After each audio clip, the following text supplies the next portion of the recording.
Good afternoon, everyone. Good afternoon, everyone. Can you hear me okay? Yes? Okay, good.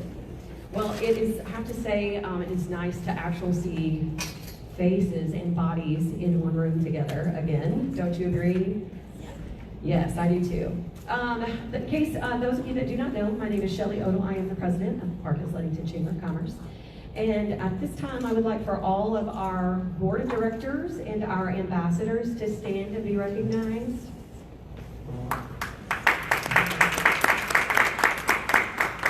Thank you. And do we have any first-time guests with us today? Michelle, will you stand and introduce yourself? I'm Michelle Smith. I'm the owner of Amplified Style, so wellness coach and personal trainer, and training at Stay Fit here in Park Hills. Welcome. That's what I'm here for, though most of you know me for Safe Harbor Hospice. I'm not today. Thank you. We want to recognize our newest investors today, and so if you are one of these or you have a representative here today, please stand as I call your business name. Farmington Signs, LLC. Anyone? Wise Grounds Coffee Shop. Sullivan Farms. Amped Lifestyle. Harps Food Store. And Main Street Grow Supply. Colonial Life. Okay, moving on. Shelley? Yes. Can I introduce Jamie? Of course, yes. Because this is, y'all know me because I've been around for years and years and years. Years, thank God. And so at this point in time, as you can see, the hall's being redone. It's not finished yet. This was a week's worth of painting that got done.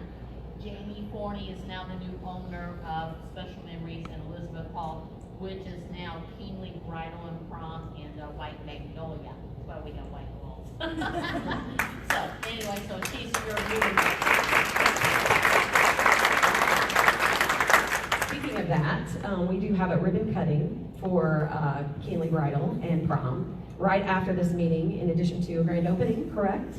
And then also a retirement celebration for Miss Glenda, right? Okay, awesome. Coming up, we have the citywide yard sale. It will be August the 8th.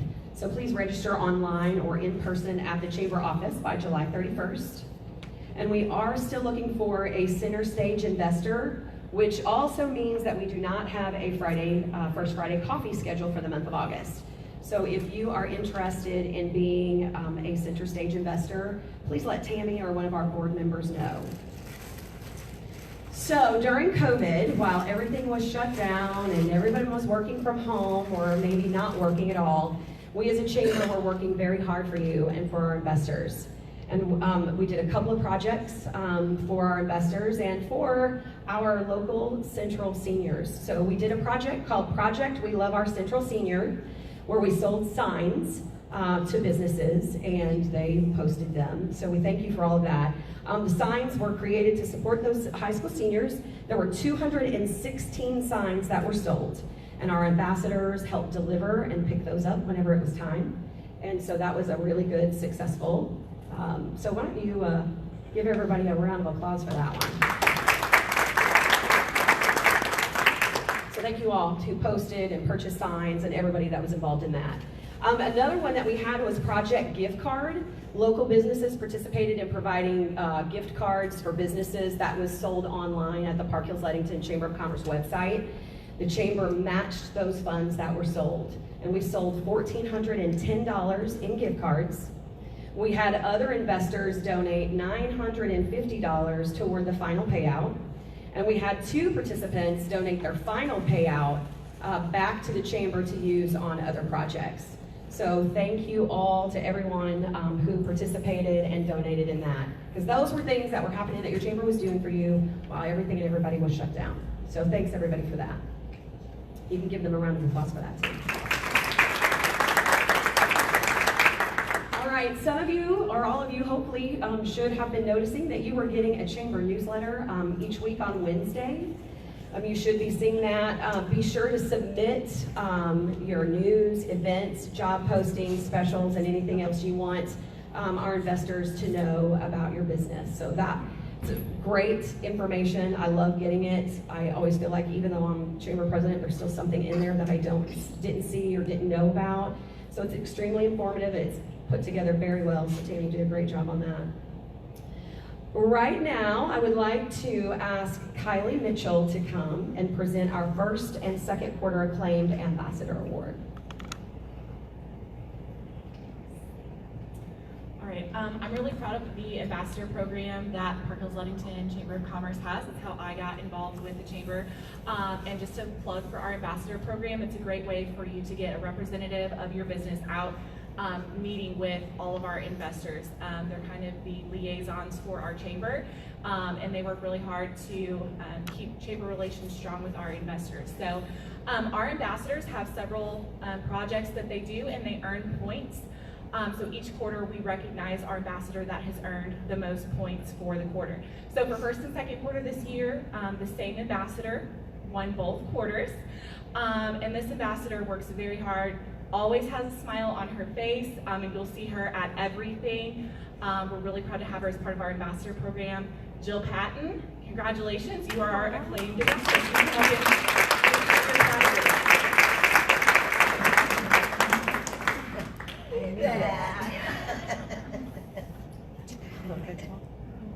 Individual.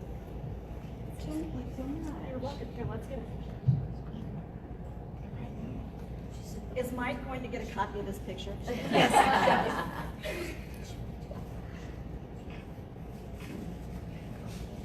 Thank you. Oh my goodness, it's Christmas. Let me carry them for you. Thank you. Thank you, everyone.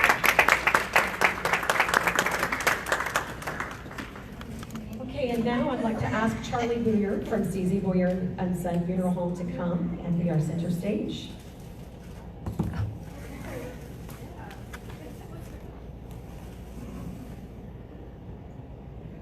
Thank you, Sharon.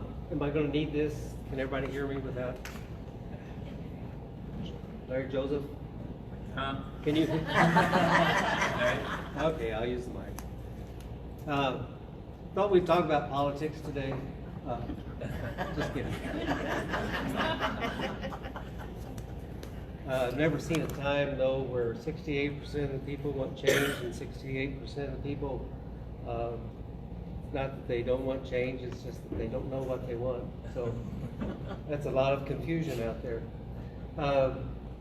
This is nice to be here and speak to you all just for a few minutes about where my heart is most of the time, and that's the business that I inherited from my father, grandfather, my brother, and great-grandfather. I won't give you a whole lot of history. We do have 3 new employees that we're very, very proud of. Funeral business is always, I guess, one part of it has been your part-time people. And we have some of the greatest part-time people, retired school administrators and retired, most of the time they're retired, retired postal workers, and you name it. We've got some classic people that work for us full-time and part-time.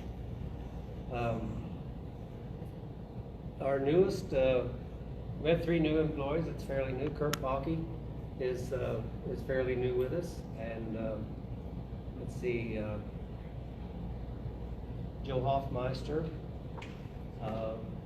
he's fairly new with us, but we are just so happy to have these guys. We could not do anything without them. Could not run the funeral homes and the cemeteries that we have without all of these people. Do you have any questions? I'm retired, and as I said, it's kind of nice to be up here, more or less, what is it, footloose and fancy free, but it's not quite that way. every time summer gets here and people leave on vacations, I'm right back sitting in the saddle again. So it's a pretty good situation, but I'll have to move away from here to make it a perfect situation. Probably that's not going to happen anytime soon. Gee, no questions? Okay, Shelley. Did I take too much time? No, you're fine. Okay. I'm going to ask you to stay though, so that you can pick the winner of the door prize that you brought. Okay. Let me grab it. You want to show it and Sure. tell about it? We have one of Dave Darnell's books. It's this one is Deloge, Missouri, and surrounding area. Pictorial history. There's a lot of history in these, and everyone who picks these up and looks at them, they're amazed at all the content that's available. Very good. Okay. So yeah, so look. Can you give the number? I can read the number. I can see close up, I just can't see far away. Okay, upside down. We work so well together. We do. 201508. 1508. We have to verify. The educator gets the I never educational called that, piece. actually. She told me I was going to win. We have to verify. We can- 201508, I think. Yep, that's it. Awesome. Okay, and I might ask you to stay here, Dr. Gilgour. Because you're up next. But after the door prize. But we do not want to forget that the C.C. Bouillard Son Funeral Home Facebook giveaway is on the Chamber's Facebook page. So don't forget to go register for that. And now, the moment we've all been waiting for. Ready for right now? That's right. This second. Okay. This second. Dr. Joe All right. Gilgour. With my quick thing. Hello. I need to know more about what Kurt Bakke does for the funeral home, but I was going to bring this. thanks. Yeah. My assistants. Thank you. All right, well, hello, everybody. Thanks for having me today. I'm Dr. Joe Gilgour, president of Mineral Area College. And I just wanted to kind of briefly introduce myself. I've been here for a little over a year. At times, it feels like 10 years, but I've been here a little over a year. This last 3 months have been a little long. But I'll introduce myself, talk about a little bit about MAC, and kind of what's coming in the future, just to give you an update. Then I'll answer any questions you have. I can talk about MAC for hours. I was told I only have an hour and a half, though, so I'll narrow it down a little bit. All right, well, like I said, I'm Joe Gilgour. I've been here a year and 21 days right now. I'm originally from Chillicothe, Missouri. Anybody? Chillicothe? No? All right. Okay. Usually there's somebody that knows something about it. It's the home of sliced bread, if you didn't know that. That's where sliced bread was invented. In Chillicothe, Missouri, look it up. Anyway, from Chillicothe, I've been in higher education this is my 15th year. Just finished my 15th year, started my 16th. I worked at Missouri State University in West Plains, Missouri for the first 2 years. And then have been at State Fair Community College for 12 years in Sedalia, Missouri, before coming here, where I was Dean of Student and Academic Support Services there and now President here. And, my family and I just we go to the Central School District. We have a Farmington address. I don't know how all that works, but we're just behind the campus where we live on O Highway. But we love it here, and I think it's really great, and so really, really happy to be a part of this community. But Mineral Area College, as those of you who probably know, many of you know, has been around, especially in the Park Hills region, for a long time, nearly 100 years, 98 years old this year. Back in 1922, Flat River Junior College was started, and out of the Flat River School District, and then in 1966 moved over to Mineral Area College. So we're celebrating 100 years here it's actually September 5th, 2022 is our 100th birthday. So mark your calendars for that. There'll be some kind of event, I'm sure. But MAC's been around for a long time, and I brought this map because sometimes people understand the extent to which MAC expands, all right? So you all know, if you see the blue area on there, it's a little far away, I know, but the blue area is the taxing district of Mineral Area College. So that includes 6 school districts combined to form the taxing district of MAC. However, the gold area, if you will, the yellow area, is our actual service region. And as you can see, we go all the way out to Texas County and beyond, actually. in our service region. Many people didn't realize that, but Missouri has 12 community colleges. It's divided into 12 service regions. Every inch of Missouri is in a community college service region. This is ours.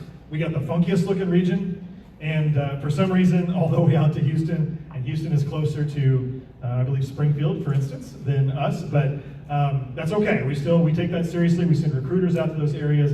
Below us is Three Rivers service region. Above us is East Central, State Fairs over here, OTC over here, other things over here and here. There's 12 of us. Anyway, but we expand out. All right, there we go. I killed the microphone. We expand out into that area. Thank you.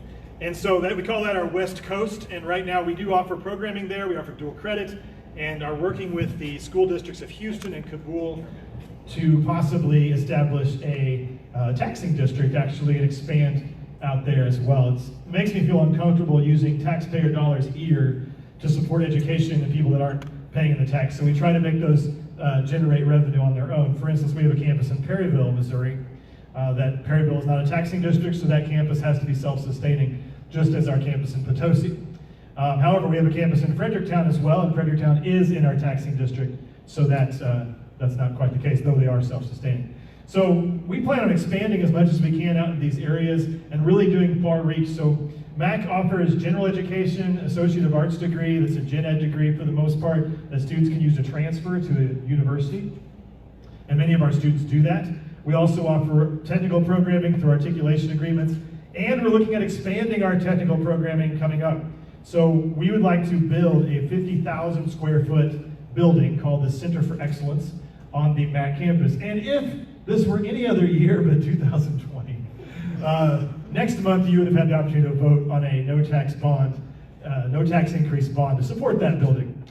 We really decided that probably wasn't the best time to do that this year, and so, but we did have plans to put that on the ballot in August, and so probably moving it out a year or two, but you will have that opportunity again. And we're looking for other funding as well. We had some money possibly coming from the state at the time, and then of course 2020 happened and took that away. But just some examples of what we're doing with that, though. One part of that is a 5,000 square foot welding building that will be up this year. We were awarded a community development block grant through the county commission in St. Francis County. They had actually applied for it on our behalf, and we were awarded that grant. That will build a 5,000 square foot welding facility that will be on our campus, and we are hoping to offer welding classes starting in the spring by the time that building's up. So it won't take long to put the building up. We're just going through all the paperwork of getting everything done right now. But we're excited about that because that's a cornerstone of that 50,000 square foot building. Instead of doing it all at once, as I really wanted to do, we're instead going to have to take it piece by piece because of the events of this year. But that's no big deal. That's okay, because we know that our industry, our business industry locally, are telling us they need welders. They're telling us they need HVAC, which is our next step in that process.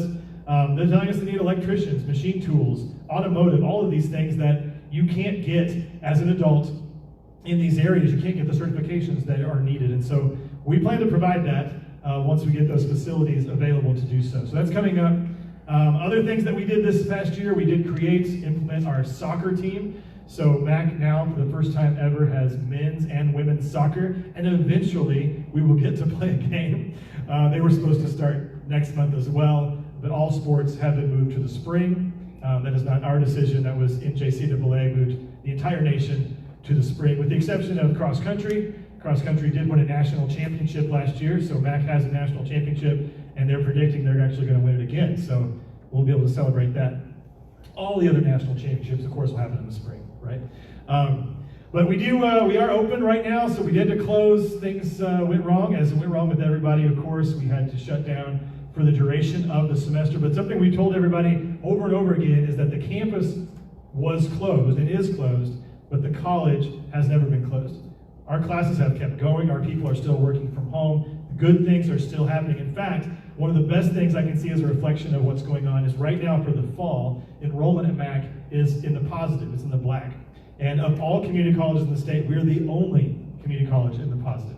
And that's really impressive because MAC has actually seen a pretty significant enrollment decline over the past 7 or 8 years when compared to other community colleges. Now we're looking better than all of them, and I think that's a reflection of the amount of work people are doing to keep business operations going. We've had people step up and get on enrollment teams, emergency enrollment teams, short-term, long-term, and that's paying off. It really is.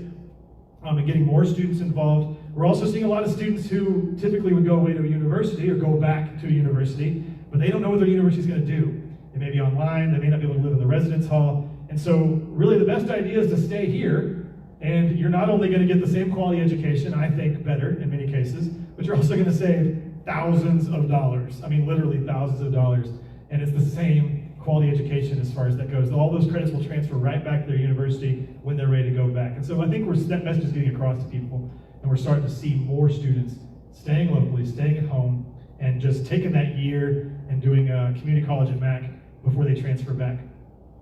Because we are accredited by the same agencies. You hear a lot of people say, you've probably heard this, maybe you've said it, I don't know, but I hear people throughout my career, I've been in 2-year colleges my entire career. Missouri State West Plains is not a community college, let's be clear on that. Anyway, they're a 2-year extension campus. But regardless, 2-year colleges, and I've heard people say, those aren't real college. You're not going to real college. I've had friends of mine say, well, why don't you work for a real college? Are you just working at the community college so you can work your way up to a university? No, of course not. Community college, this is real college. We just went through a site visit last fall of the Higher Learning Commission accreditation body. It's the body that accredits us. They're based out of Chicago, and they have a very large region in the Midwest. They are the same agency that accredit Mizzou, Missouri State, Missouri Baptist, so all these schools. We are held to the exact same standards. And so it is not an extension of high school. It is not, I don't like the term junior college. It's not junior college. It is real college. And so it's very important that message is out there to our students. And I really feel like around here, people get that. I do. And I think part of it becomes with the history of Flat River and having that history here. I mean, I came from Sedalia, where State Fair Community College started in 1968. And I think a lot of people didn't feel like they had that really, I mean, that's 50 years, right? But people didn't feel like they had that really part of the foundation of the community like I feel like Mac is. And as a person that's only been here a year, I get that feeling, so I'm hoping many of you agree. I know Harvey does. We talk about it often. But, Mac has been here for a long time. We plan to be here for a long time more. We have a lot of work to do. I told you just a few of the new projects that we're working on. Again, with soccer, the technical programming. We're looking at any opportunity we can to expand, of course, and see what the options are. I would love for all of this to be blue and everything to be in the taxing district, but from, about here to here, it's really just a bunch of forest in our district. And so there's people there, but not a whole lot of them. And because the school districts aren't based on county lines or city boundaries, they bleed off into really just a lot of open area and a lot of national forest. So we're working on expanding in those areas, but the people out here didn't know they were part of MAC's service region. And that's important to me that they know, because I take that very seriously, the word service, and that we are here to serve the community. We're here to serve all of our regions. We have a taxing district, obviously, that provides base funding for our institution. Those students get a discount in tuition. And when you think about that, that's not just high school students. So we think about, if you vote into our taxing district, your high school students get a cheaper rate when they graduate high school. That's true, but so do all of you. All right, so does anybody who lives within that school district, whether you have a student in that school, whether you work at that school, doesn't matter. You live in that district, you are eligible for that reduced rate. And students within the district save $50 per credit hour out of the district. So per class is roughly $150 savings to live in a taxing district than outside of it. So that's where your money goes on your tax dollars. I don't think it's a ton of money that we pull from you, but we do appreciate it and having that support locally. So I'm gonna end right there with that information. I'm available for any questions, of course, if you have. And again, I can ramble on about MAC for a long, long time, but I won't do that. So I'm happy to answer any questions. Anybody has? Yes. Dr. Gilgour, how do you take the folks in the service region to become part of the taxing district? What's the process in that? All right, great question. So the question is, how do people in the service region become part of the taxing district? And that is, it's a vote of the people, has to go on the ballot. It's a simple majority, but how to get on the ballot, there's 3 ways. One, the people can sign a petition. You get enough signatures to get on the ballot as you would anything else. It could also be the school board of that local school, because it's based on school district boundaries. So it'd be the school board could put it on, or just passed in the last year, maybe 2019, in August, 18 in August, the law passed where the community college board of trustees can put it on the ballot in any school district themselves as well. That has only been tested once doing it that way in Missouri, and they lost, so I can't tell you how successful it is, but it's really best when it comes from the school districts themselves, so it's tied into the school district, and you see that the schools have support going forward on it. And again, it's a simple majority at that point, no matter when it runs on the ballot, and then you're in the taxing district. I believe our tax levy is 46 cents per $100 assessed valuation, and so that's the tax rate that anybody would join if they did. Good question. Any other questions? Yes, sir? No question. No, you're telling me to get off the stage, is that what you said? You talked about, the first 2 years, whether it's here or Mizzou or wherever, you get the same education here, but why don't you tell them what percentage of people or students that we educate in the community colleges versus the percentage of money we get from the state? Did I mention I have a great board of trustees? I didn't mention that, did I? Okay. So thank you, Harvey, for bringing that up. So we we are state funded as well. About 14% of our funding comes from the state of Missouri, which has been severely cut in the fiscal year 2020, and we've already been notified fiscal year 21 is severely cut as well. However, what Harvey's talking about is that in the state of Missouri, community colleges as a whole educate 45% of all college students in Missouri. All college students in Missouri, almost half of them educated by a community college in Missouri, all right? So, but you take all the education funding for higher education, and we get about 15% of higher education funding. The other 85% goes to public four-year universities and colleges. Now that doesn't seem equitable to me, and it's something that we're fighting really hard to change, and we had some momentum going around March, and then things changed. And so that, of course, happened, but we were asking, as all the community colleges joined and are asking for $30 million added to our core funding this year, which barely moves the needle, honestly. Community colleges get about $180 million divided up amongst 12 of us from the state. And obviously, it's not divided evenly. St. Louis, Kansas City, OTC, those are bigger schools, a lot more students, so they would get a bigger chunk of that, obviously.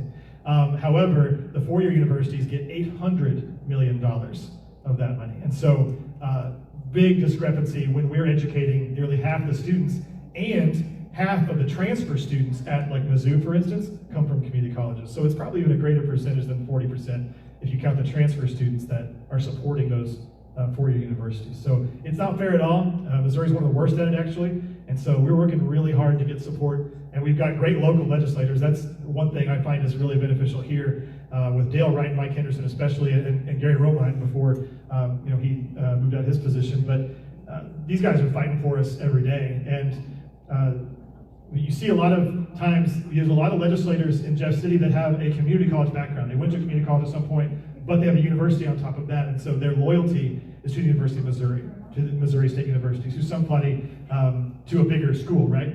However, we're fortunate with Dale Wright is that his college degree is Mineral Area College, and he's actually our Alumni of the Year this year, but it's really a nice perspective when you see people in the Capitol talking about it, can speak from that perspective of the community college.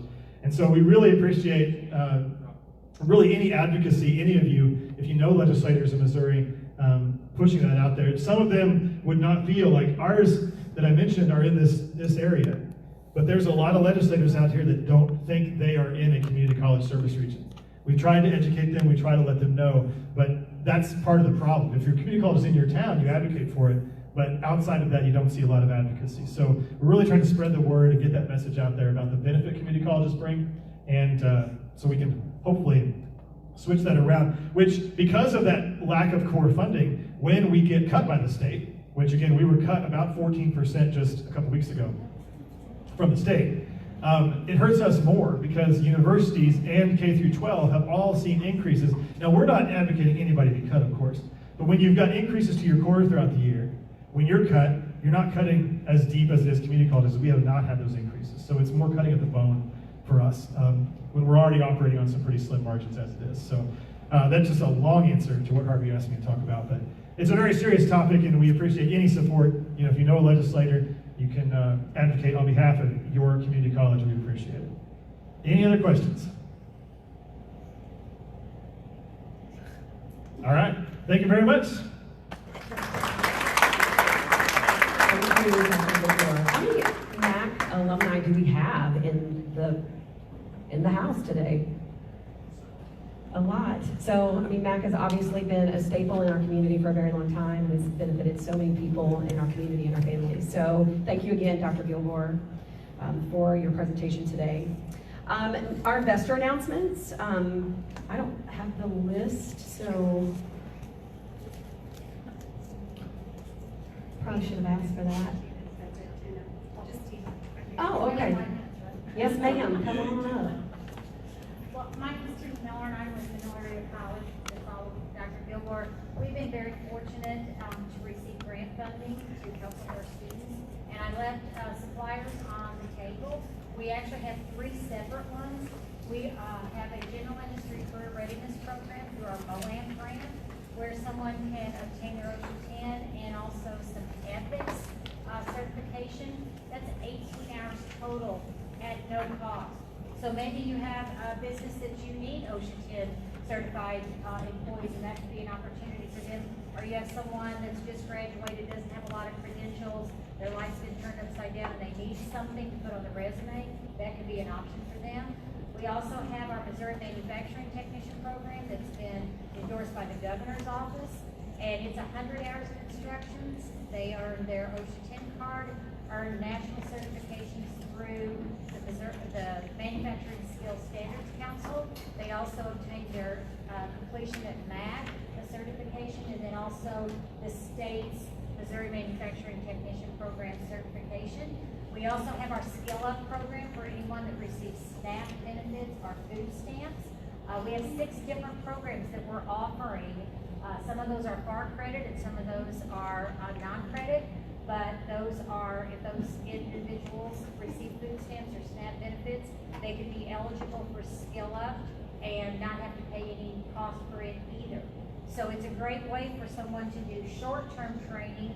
The longest things that we have are semesters, which would be like our EMT program. There's a lot of opportunities, not just to obtain an associate's degree or to move on to a university, but to do that short-term training that really at no cost for them. So if you'd like to share that with your coworkers or family or friends, I'd be glad to talk to anyone that wants to talk about it. Thank you. Thank you. Anyone else have any impromptu? No? Okay. Our next investor meeting will be August the 18th at Mineral Area College, the North College Center. The month of August is also Investor Appreciation Month. So be on the lookout for board members and ambassadors bringing you our appreciation gift as a valued chamber investor. Center stage investor. Still. We do not have one of those, that's right, and I did not mark that off of my notes, so my apologies. We're still looking for a center stage investor, which is a First Friday coffee for the month of August. And our 50-50 drawing.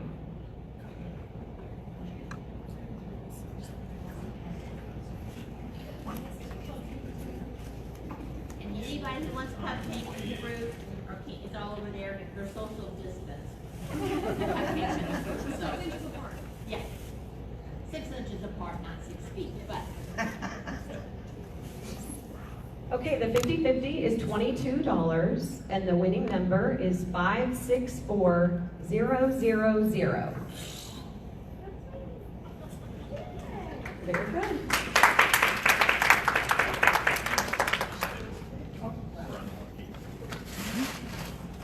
All right, just a last minute reminder and then we will adjourn. Don't forget the ribbon cutting immediately hereafter for Keenly Bridal Prom, and then our celebration. Okay, and thank you so much. She donated that money back. So, and that is it for today. Thank you all very much for coming. It's so nice to see your actual faces today. Thank you.